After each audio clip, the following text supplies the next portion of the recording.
અમુક અમુક છે ને દોઢ ડાયા હોય. ગામમાં સાહેબ એક લૂંટ અને મર્ડર બે થયેલું, એટલે તપાસ ચાલતી હતી. એટલે આની જેવો એક માણસ, એને ત્યાં પછી વાળ દાઢીની દુકાન, એને પોલીસે કીધી રાખેલું કે કઈક એવા વાવડ મળે તો અમને કહેજો. એટલે આડે કારીગરે ઉછે ને જેની દાઢી હાલતી ને એને વાત વાતમાં કરે, ખબર છે આપણા ગામમાં શું થયું? તો એક દોઢો, હાવ દોઢો દાઢી કરતા કરતા શું કે આપણને બધી ખબર જ હોય પણ કહેવાય નહીં.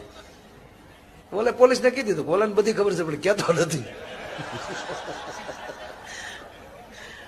લઈ ગયા પોલીસ વાળા, એટલું છું.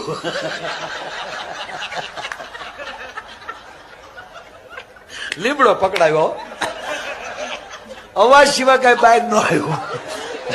પણ એ તો બિચારો ખોટો વાયડામાં બોલેલો, પોલીસ ધરાઈ રહી કે ભાઈ પોલીસ ને શું આવ્યો ખોટો છે જાવ.